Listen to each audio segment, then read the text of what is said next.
Nashville.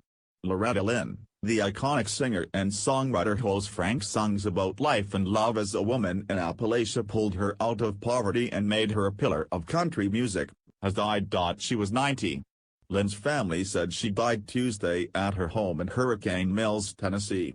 Our precious mom, Loretta Lynn, passed away peacefully this morning, October 4, in her sleep at home at her beloved ranch, her family said in a statement providing to USA Today. Lynn was a mother of 4 when she launched her career in the early 1960s, and her songs reflected her pride in her rural Kentucky background and also intimate matters in her life.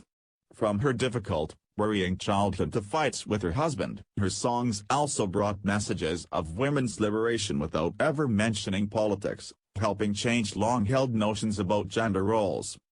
She did all this at a time when women were most often the voices through which men's words and melodies were heard. She was Nashville's first prominent woman to write and record her own material, and was one of the first female music stars to generate her own hits.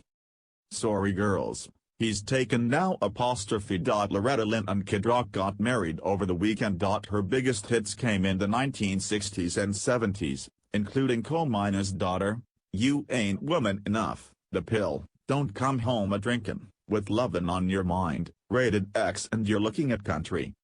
She was known for appearing in floor-length gowns with elaborate embroidery or rhinestones, many created by her longtime personal assistant and designer Tim Cobb. We were poor but we had love, that's the one thing Daddy made sure of, he shoveled coal to make a poor man's dollar, she sang.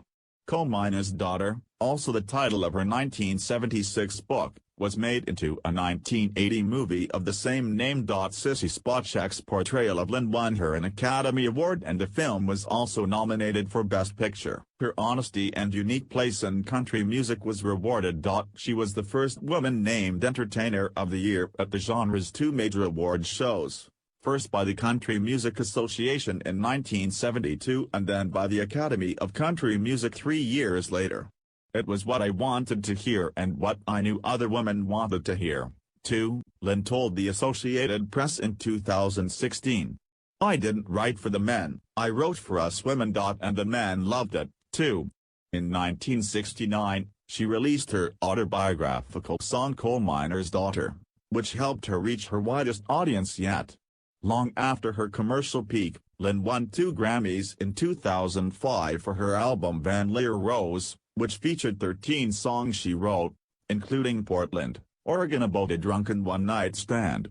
Van Leer Rose was a collaboration with rocker Jack White, who produced the album and played the guitar parts. She is the single most important female singer-songwriter of the 20th century, White told the Nashville, Tennessean, part of the USA Today network, at the time.